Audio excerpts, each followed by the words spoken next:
সময়টা ঊনবিংশ শতক। বাংলাতে তখন নবজাগরণের সময় চলছে।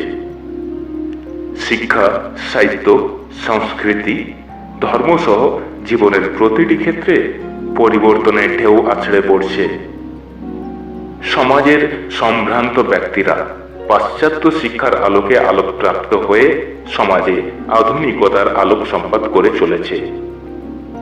এমনই এক সন্ধিক্ষণে কলকাতার শিমুলিয়া পল্লীতে এক শিক্ষিত ধনী পরিবারে 1863 সালের 12ই জানুয়ারি জন্মগ্রহণ করেছিলেন স্বামী বিবেকানন্দ। তার পিতা ছিলেন বিশ্বনাথ দত্ত, যিনি কলকাতার এক নামী আইনজীবী ছিলেন। মাতার নাম ভুবনেশ্বরী দেবী, যিনি ছিলেন একজন দয়ালু ধর্মপ্রাণ মহিলা। স্বভাবতই মায়ের দয়া, মমতা ও পিতার উদারতা তিনি পেয়েছিলেন উত্তরাধিকার সূত্রে। পিতামাতার জ্যৈষ্ঠ সন্তান ছিলেন স্বামী বিবেকানন্দ। বিলে ছিল তার ডাক নাম, আর পোশাকি নাম ছিল নরেন্দ্রনাথ। শৈশব থেকেই তিনি ছিলেন অসম্ভব সাহসী ও কৌতূহলী। সবকিছুই যাচাই করে দেখার অভ্যাস ছিল তার। গৃহশিক্ষা শেষ হওয়ার পর নরেন্দ্রনাথকে মেট্রোপলিটন ইনস্টিটিউটে ভর্তি করা হলো। পড়াশোনায় ছিল গভীর আগ্রহ, ফলে স্কুলে সব বিষয়েই তিনি ছিলেন সবার সেরা। খেলাধুলা ও শরীর চর্চাতেও ছিল প্রবল উৎসাহ। এরপর প্রবেশিকা পরীক্ষায় উত্তীর্ণ হয়ে নরেন্দ্রনাথ জেনারেল অ্যাসেম্বলি ইনস্টিটিউশনে FA ক্লাসে ভর্তি হন। সেই সময় ব্রহ্ম সমাজ সমাজের সর্বক্ষেত্রে নেতৃত্ব দিচ্ছে। ব্রাহ্ম ধর্মের প্রতি প্রথম জীবনে আকর্ষণ বোধ করলেও তাদের অতিরিক্ত ভাবাবেগ ও মানুষকে ঈশ্বরের অবতার সাজিয়ে পূজা করাকে তিনি মোটেই পছন্দ করতেন না। ঈশ্বর ও জীবন সম্পর্কে বিভিন্ন প্রশ্ন সবসময় তার অন্তরে আলোড়ন করত। অনেক সাধু, সন্ত, সন্ন্যাসী, পণ্ডিত ব্যক্তির কাছে জিজ্ঞেস করেও এ ব্যাপারে কোনো সদুত্তর পাননি তিনি। ঠিক এর কিছুদিন পর 1880 সালে সিমলাপল্লীতে সুরেন্দ্রনাথ মিত্রের বাড়িতে প্রথমবার ঠাকুর শ্রী রামকৃষ্ণের সঙ্গে সাক্ষাৎ হয় যুবক নরেন্দ্রনাথের। সাক্ষাতেই মুগ্ধ হয়ে ঠাকুর রামকৃষ্ণ তাকে দক্ষিণেশ্বরে যাওয়ার জন্য আমন্ত্রণ জানান। অবশ্য FA পরীক্ষা থাকায় সে সময় আর যাওয়া হয়ে ওঠেনি নরেন্দ্রনাথের। পরীক্ষার পরে যুবক নরেন্দ্রনাথের সামনে উপস্থিত হলো এক অস্বস্তিকর পরিস্থিতি। পিতা বিশ্বনাথ দত্ত স্থির করলেন পুত্রের বিবাহ দেবেন, কিন্তু সংসার বন্ধনে আবদ্ধ হওয়ার কোনো ইচ্ছাই নরেন্দ্রনাথের মধ্যে না থাকায় সঙ্গে সঙ্গেই সেই প্রস্তাব খারিজ করে দিলেন তিনি। এর কিছু সময় পরে কয়েকজন বন্ধুর সাথে তিনি দক্ষিণেশ্বরে এলেন ঠাকুর রামকৃষ্ণর কাছে। রামকৃষ্ণের কাছে গেলে তিনি সত্যের সন্ধান সম্পর্কে জানতে পারবেন, এটা শুনেছিলেন তিনি। রামকৃষ্ণের সরল ব্যবহার, কথাবার্তা ও ভাব বিহ্বলতা দেখে মুগ্ধ হলেন নরেন্দ্রনাথ। তবুও ঠাকুরকে আদর্শ পুরুষ হিসেবে মানতে পারছিলেন না তিনি, কেননা যুক্তিবাদী নরেন্দ্রনাথ যথাযথ পরীক্ষা না করে কোনো কিছুকে স্বীকার করতেন না। তবুও ঠাকুর রামকৃষ্ণের মধুর ব্যবহারের আকর্ষণে তিনি বরাবর ছুটে যেতেন দক্ষিণেশ্বরে। ঠাকুরের সঙ্গে নানা বিষয়ে আলোচনা করতেন, কখনো কখনো তাকে গানও শোনাতেন, আর সবসময় তার অন্তরে থাকতো ব্যাকুল ঈশ্বর জিজ্ঞাসা। এসব দেখে শুনে ঠাকুরও নরেন্দ্রনাথের মধ্যে সুপ্ত প্রতিভা ও আধ্যাত্মিক শক্তির সন্ধান পেয়েছিলেন। এদিকে BA পরীক্ষা দেওয়ার কিছুদিন পরেই বিবেকানন্দের জীবনে নেমে এলো এক দুর্বিষহ অন্ধকার। পিতা বিশ্বনাথ দত্তের মৃত্যু হল।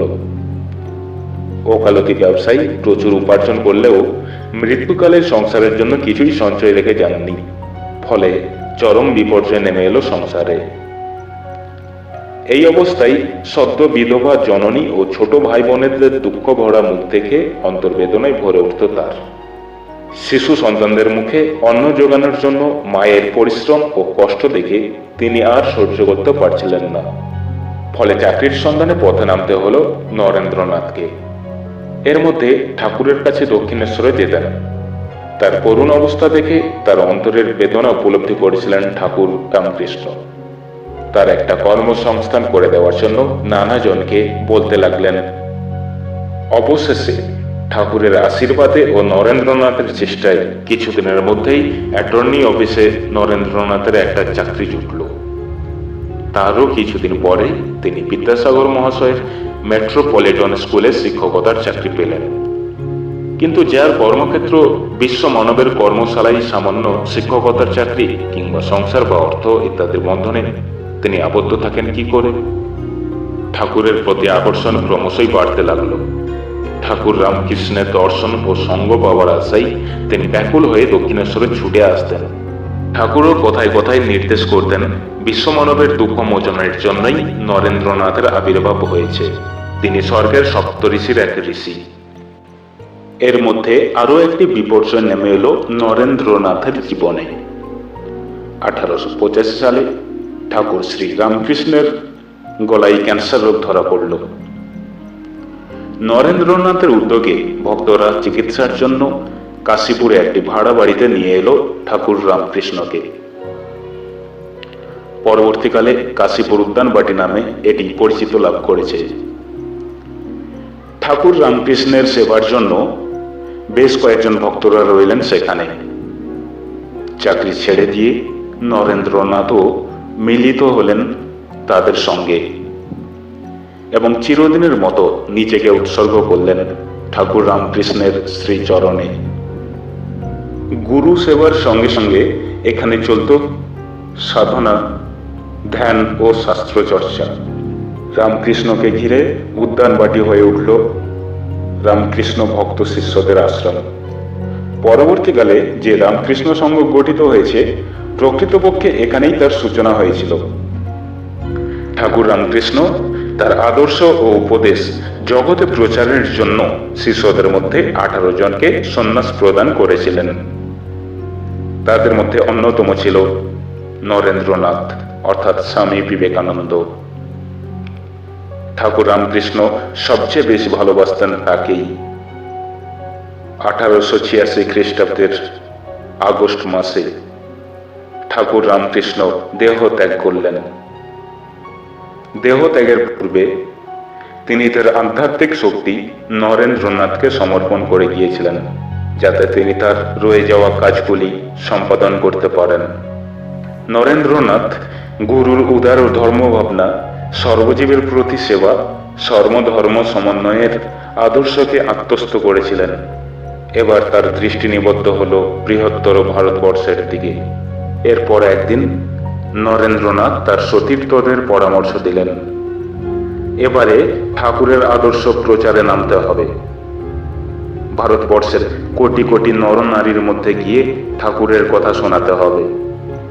বহু যুগ সঞ্চিত কুসংস্কার ও কুশিক্ষা দূর করে সকলকে আলোকের সন্ধান দিতে হবে। 1888 সালে নরেন্দ্রনাথ ভারত পরিক্রমায় বহির্গত হলেন। দীর্ঘ 5 বছর ধরে তিনি ভারতবর্ষের এক প্রান্ত থেকে অপর প্রান্ত পর্যন্ত ঘুরে বেড়ালেন। দেশ জুড়ে অশিক্ষা, দারিদ্র্য আর ধর্মের নামে অধর্মের প্রসার প্রতিপত্তি দেখে তিনি বিচলিত ও মর্মাহত হলেন। এই পরিব্রাজনকালে নরেন্দ্রনাথ যেখানে গিয়েছেন হিন্দু ধর্মের বাণী প্রচার করেছেন, মানুষকে উদ্বুদ্ধ হওয়ার শিক্ষা দিয়েছেন। সর্বত্রই তিনি সাদরে গৃহীত হয়েছেন। যারা তার সান্নিধ্যে এসেছেন তার আলোক সামান্য ব্যক্তিত্ব, পাণ্ডিত্য, জ্ঞান ও উপলব্ধির গভীরতার পরিচয় পেয়ে মুগ্ধ ও বিভূত হয়েছেন। এই সময়েই খেতুরির মহারাজা অজিত সিংহ তার শিষ্যত্ব গ্রহণ করেন। পরিব্রাজক জীবনে নরেন্দ্রনাথ কোথাও বিদিশানন্দ, কোথাও সচ্চিদানন্দ নামে পরিচিত ছিলেন। খেতুরির মহারাজাই তাকে বিবেকানন্দ নাম গ্রহণ করতে অনুরোধ করেন। তখন থেকে স্বামীজি এই নামেই নিজের পরিচয় দিতেন। ভারতবর্ষ ভ্রমণ শেষ করে 1892 খ্রিস্টাব্দে বিবেকানন্দ এসে পৌঁছলেন দক্ষিণ ভারতের কন্যাকুমারিকায়। এখানে সমুদ্রের বুকে ভারতের ভূখণ্ডের শেষ প্রস্তরখণ্ডের উপরে ধ্যানাসনে বসে তিনি তার প্রিয় মাতৃভূমি ভারতের এক নতুন ছবি যেন দেখতে পেলেন। গভীর বেদনার সঙ্গে তিনি উপলব্ধি করলেন আপামর ভারতবাসীর সর্ববিধ মুক্তির সাধনাই তার প্রকৃত সাধনা। ঘুমিয়ে থাকা মানুষগুলিকে জাগিয়ে তোলার কাজই হবে তার জীবনব্রত। কন্যাকুমারিকা থেকে মাদ্রাজে এলেন বিবেকানন্দ। এখানকার শিক্ষিত সম্প্রদায় ও ছাত্র সমাজ ধর্মালোচনা ও উপদেশ শুনে মুগ্ধ হলেন। তার প্রতি গভীরভাবে আকৃষ্ট হয়ে পড়লেন তারা। এই সময়ে আমেরিকার শিকাগো শহরে বিশ্ব ধর্ম মহাসম্মেলন অনুষ্ঠিত হচ্ছে এই সংবাদ বিবেকানন্দ কয়েকজন মাদ্রাজি ভক্তের মুখে জানতে পারলেন। হিন্দু ধর্মের প্রতিনিধি হিসেবে স্বামীজি এই সম্মেলনে যোগদান করুক তার শিষ্যবর্গরা ইচ্ছা প্রকাশ করলেন। আকস্মিক এই প্রস্তাবে বিহ্বল হয়ে পড়লেন স্বামীজি, কিন্তু তিনি তার কর্তব্য সম্পর্কে ছিলেন সচেতন। শিষ্যদের সংগৃহীত সমস্ত অর্থ দরিদ্র সেবায় ব্যয় করার উপদেশ দিয়ে তিনি বললেন, আমি সন্ন্যাসী, সংকল্প করে কোনো কাজ করা ঠিক নয়। যদি তা ভগবানের ইচ্ছা হয় তিনিই উপায় নির্ধারণ করবেন, তোমাদের ব্যস্ত হবার প্রয়োজন নেই। মাদ্রাজ থেকে স্বামীজি এলেন হায়দ্রাবাদে। এখানে বিপুল অভ্যর্থনা পেলেন তিনি। এখানেও সকলে তাকে অনুরোধ করলেন শিকাগো ধর্মসভায় যোগদানের জন্য। কিন্তু স্বামীজি তখনও পর্যন্ত মনস্থির করে উঠতে পারেননি। তিনি তার অন্তরের আহ্বান শোনার অপেক্ষায় উন্মুখ হয়ে রইলেন। এই সময়ে একদিন স্বামীজির ভাব দর্শন হলো। তিনি দেখলেন স্বয়ং রামকৃষ্ণ তাকে সমুদ্র পার হয়ে বিদেশ যাত্রার স্পষ্ট ইঙ্গিত জানালেন। তবুও তার সংশয় দূর হচ্ছিল না। শেষ পর্যন্ত তিনি মাতা সারদা দেবীর কাছে তার বিদেশ যাত্রার বিষয়ে মতামত চেয়ে পত্র দিলেন। স্নেহময়ী মাতা সানন্দের পুত্রকে বিদেশ যাত্রায় অনুমতি দিলেন। মায়ের অনুমতি পত্র পেয়ে স্বামীজি নিশ্চিন্ত হলেন। তিনি বিদেশ যাত্রার জন্য মানসিকভাবে প্রস্তুতি হতে লাগলেন। শিষ্যরাও তার যাত্রার আয়োজন করতে লাগলেন। স্বামীজি শিকাগো অভিমুখে যাত্রা করলেন বোম্বাই বন্দর থেকে 1893 সালের 31 মে। শিকাগো ধর্ম মহাসভায় উপস্থিত হওয়ার কোনো আমন্ত্রণ পত্র স্বামীজির কাছে ছিল না প্রয়োজনীয় অর্থ। তিনি যখন আমেরিকায় পৌঁছলেন তখন নিতান্তই একজন অপরিচিত অনাহুত সন্ন্যাসী মাত্র। তখনও ধর্ম সম্মেলনের বেশ কিছুদিন বাকি ছিল। অজানা দেশে অচেনা পরিবেশে দৈবাৎ বিবেকানন্দের দেখা হয়ে গেল মিস্টার J.H. রাইটের সঙ্গে। স্বামীজির ব্যক্তিত্ব ও পাণ্ডিত্য মুগ্ধ হয়ে তিনি মহাধর্মসভার সঙ্গে যুক্ত মিস্টার বণিককে একটি চিঠি লিখে বিবেকানন্দের হাতে দিলেন। শিকাগো যাওয়ার টিকিটও তিনি কিনে দিলেন। সন্ধ্যা নাগাদ বিবেকানন্দ শিকাগো এসে পৌঁছলেন। আশ্রয়হীন ভারতের সন্ন্যাসী প্রবল শীতে রাতটা কাটালেন স্টেশনের মালগুদামের সামনে এক প্যাকিং বক্সের মধ্যে বসে। এরপর মিসেস জর্জ ডব্লিউ হিল নামে এক বয়স্ক মহিলা বিবেকানন্দকে ধর্মসভায় যোগদানের ব্যাপারে যথেষ্ট সহায়তা করলেন। যথাসময়ে বিবেকানন্দ হিন্দু ধর্মের প্রতিনিধি হিসেবে ধর্মসভায় অন্তর্ভুক্ত হলেন। এরপরই ঘটল ভারতীয় সন্ন্যাসীর আমেরিকা বিজয় তথা বিশ্বজয়ের অভূতপূর্ণ ঘটনা। 1893 খ্রিস্টাব্দের সেপ্টেম্বরে অনুষ্ঠিত ধর্মসভার প্রথম দিনেই বক্তৃতা দিয়ে অসামান্য স্বীকৃতি লাভ করলেন তিনি। এই প্রসঙ্গে বিবেকানন্দ নিজেই লিখেছেন, যখন আমি আমেরিকাবাসী ভগ্নী ও ভাতৃগণ বলিয়া সভাকে সম্বোধন করিলাম তখন 2 মিনিট ধরিয়া এমন করতালি ধ্বনি হইতে লাগিল যে কান যেন কালা করিয়া দেয়। তারপর আমি বলিতে শুরু করিলাম। পরদিন সব খবরের কাগজ বলিতে লাগিল আমার বক্তৃতাই সেদিন সকলের প্রাণে লাগিয়াছে। সুতরাং তখন সমগ্র আমেরিকা আমাকে জানিতে পারিল। এরপর Vivekananda Boston, Detroit, New York, Baltimore, Washington, Brooklyn প্রভৃতি শহরে বক্তৃতা দেন। তার বক্তব্য ও ধর্মমতে আকৃষ্ট হয়ে ইংল্যান্ড ও আমেরিকায় বহু নরনারী বিবেকানন্দের শিষ্যত্ব গ্রহণ করলেন। তাদের মধ্যে মিস মার্গারেট নোবেল অন্যতম। পরবর্তীকালে তিনি গুরুর সঙ্গে ভারতবর্ষে এসে ভারতবাসীর কল্যাণেই জীবন উৎসর্গ করেন। তিনি হলেন ভগিনী নিবেদিতা। 1897 খ্রিস্টাব্দে বিবেকানন্দ দেশে ফিরে আসেন। লাভ করেন বিরচিত সংবর্ধনা। দেশ সেবার কাজে তিনি যুবকদের উদ্দেশ্যে উদ্দান্ত কণ্ঠে আহ্বান জানিয়ে বলেন, ওঠো, জাগো, লক্ষ্যে পৌঁছবার আগে থেমো না। 1897 খ্রিস্টাব্দে বিবেকানন্দ রামকৃষ্ণ মিশন এবং মিশনের কেন্দ্র হিসেবে বেলুর মঠ প্রতিষ্ঠা করেন। 1899 খ্রিস্টাব্দে মানব সেবাই হলো এই মিশনের মূল আদর্শ। এরপর শ্রী রামকৃষ্ণের শিক্ষা ও বেদান্ত প্রচারের উদ্দেশ্যে বিবেকানন্দ বাংলায় উদ্বোধন এবং ইংরেজিতে প্রবুদ্ধ ভারত নামে দুটি মাসিক পত্রিকা প্রকাশ করেন। বিবেকানন্দ দ্বিতীয়বার আমেরিকা যান 1899 খ্রিস্টাব্দে। সেখানে বেদান্ত শিক্ষার কেন্দ্র প্রতিষ্ঠা করে দেশে ফিরে তিনি রামকৃষ্ণ সেবাশ্রম, ব্রহ্মচর্যাশ্রম, রামকৃষ্ণ হোম ও রামকৃষ্ণ পাঠশালা প্রভৃতি প্রতিষ্ঠা করেন। বিবেকানন্দ আধ্যাত্মিক ক্ষেত্রে থেকেও বক্তৃতা ও রচনার মাধ্যমে ভারতের যুবকদের মধ্যে অভূতপূর্ব প্রেরণা সৃষ্টি করেছিলেন।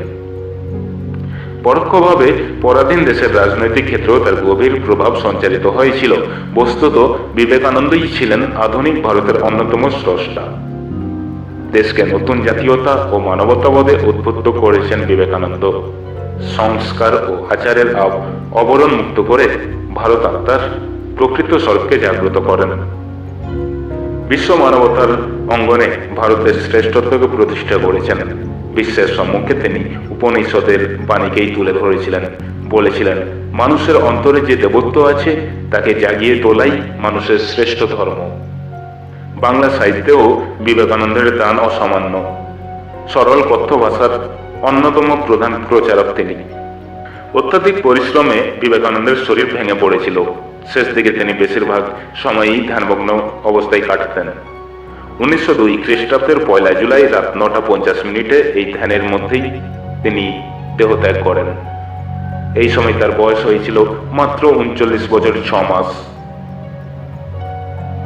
ইংরেজি ও বাংলায় বহু গ্রন্থ রচনা করেন। তার মধ্যে উল্লেখযোগ্য হল পরিব্রাজক, বর্তমান ভারত, ভাববার কথা, প্রাচ্য ও পাশ্চাত্য, কর্মযোগা, রাজযোগা, তারণা যোগা, ভক্তি যোগা প্রভৃতি।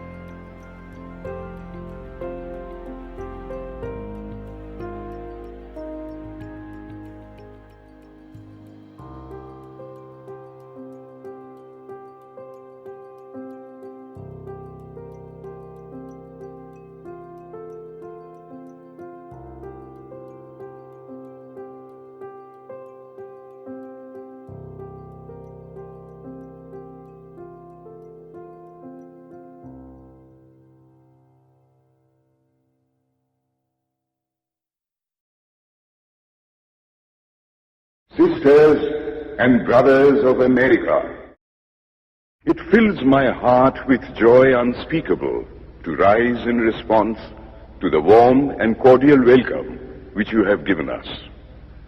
I thank you in the name of the most ancient order of monks in the world. I thank you in the name of the mother of religions, and I thank you in the name of the millions and millions of Hindu people of all classes and sects.